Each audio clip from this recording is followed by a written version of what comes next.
দোয়া ইউনুস অনেক পাওয়ারফুল একটি দোয়া। এই দোয়ার ব্যাপারে আল্লাহ সুবহানাহু ওয়া তাআলা কোরআন মাজিদের মধ্যে বলেছেন এবং ইউনুস আলাইহিস সালামের ব্যাপারে তো আমরা সকলেই জানি। ইউনুস আলাইহিস সালাম মাছের পেটে থাকা অবস্থায় এই দোয়া করেছিলেন এবং আল্লাহ সুবহানাহু ওয়া তাআলা এই দোয়ার কারণে তাকে মাছের পেট থেকে উদ্ধার করেছিলেন। সুবহানাল্লাহ। কোনো ব্যক্তি যদি এই দোয়া করেন আল্লাহ সুবহানাহু ওয়া তাআলা তাকেও ইউনুস আলাইহিস সালামের মতো উদ্ধার করবেন। আজকের এই দোয়া কবুলের গল্পটি ঠিক তেমন একটি দোয়া কবুলের গল্প, দোয়া ইউনুসের মাধ্যমে দোয়া কবুলের গল্প। তিনি দোয়া ইউনুস আমল করেছিলেন এবং আল্লাহ সুবহানাহু ওয়া তাআলা তাকে দোয়া ইউনুসের মাধ্যমে উদ্ধার করেছেন, তার দোয়া কবুল করেছেন। এই দোয়া কবুলের গল্পটি আমাদের একজন নিয়মিত ভিউয়ার্সের দোয়া কবুলের গল্প তিনি আমাদেরকে ইমেলের মাধ্যমে পাঠিয়েছেন, আর সেটা আমি খালিদ হাসান আপনাদের সঙ্গে হুবহু পড়ে শোনাবো ইনশাআল্লাহ। আপনিও চাইলে আপনার বাস্তব জীবনের দোয়া কবুলের গল্পটা আমাদের সঙ্গে শেয়ার করতে পারেন, আমাদের চ্যানেলে প্রচার করা হবে। দোয়া কবুলের গল্প পাঠানোর জন্য আমাদের ইমেল আইডি ব্যবহার করবেন। আমাদের ইমেল আইডি হলো khalidhasan6695@gmail.com। এটা আমরা ডেসক্রিপশনেও লিখে দিচ্ছি। তো চলুন আর কথা না বাড়িয়ে দোয়া কবুলের গল্পটি আমরা শুনে আসি। তিনি লিখছেন, দোয়া ইউনুস আমল করে আমার দোয়া কবুল হয়েছে।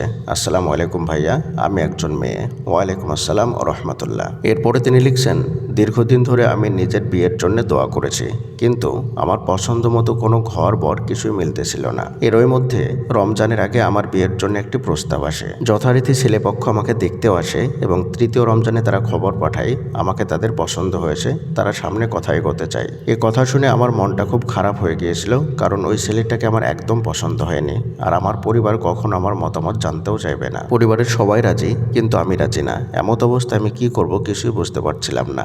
ঠিক ওই দিন সেই মুহূর্তে আপনি দোয়া ইউনুসের ভিডিও আপলোড দিয়েছিলেন। কোনো চিন্তা ভাবনা না করেই দোয়া ইউনুসের আমল শুরু করে দিলাম। উঠতে বসতে ঘুমানোর আগে, তাহাজ্জুদের সময়, ফজরের নামাজের পরে এভাবে 3 থেকে 4 দিন করেছি এবং দোয়াও করেছি। আলহামদুলিল্লাহ, আল্লাহ আমার দোয়া কবুল করেছেন। কথা আগানোর আগেই সব কিছু পিছিয়ে গিয়েছে। দোয়া কবুল হওয়াতে আমি অনেক খুশি। আলহামদুলিল্লাহ, আলহামদুলিল্লাহ, আলহামদুলিল্লাহ। আল্লাহ এত তাড়াতাড়ি আমার দোয়া কবুল করবেন ভাবতেই পারিনি। প্রিয়দিনী ভাই এবং বোনেরা, দোয়া কবুলের গল্পটি এ পর্যন্তই। আমি প্রতিটা মেয়ের গার্জেনকে বলতে চাই, হতে পারেন আপনি বাবা অথবা বড় ভাই অথবা দাদা অথবা কাকা, আপনার অধীনে যে মেয়েগুলো আছে যাদের বিয়ের জন্যে আপনি দায়িত্ব পেয়েছেন, যাদের বিয়ে আপনি দিতে চাইছেন, অবশ্যই সেই মেয়েগুলোর মতামত নেবেন। একজন মেয়ের মতামত ছাড়া, তার অপছন্দ হওয়া সত্ত্বেও তার বিয়ে দেওয়া, এটা ইসলামে সম্পূর্ণ নিষিদ্ধ। এটা যে কত বড় অপরাধ আপনি নিজেও জানেন না। তার সেখানে মতামত নেই, তাকে তার পছন্দ না, তারপরও তাকে বিয়ে দিচ্ছেন, মানে তাকে সরাসরি আগুনে ঠেলে দিচ্ছেন। যাকে তার পছন্দই না, তারপরেও তার সঙ্গে তাকে মৃত্যু পর্যন্ত থাকতে হবে।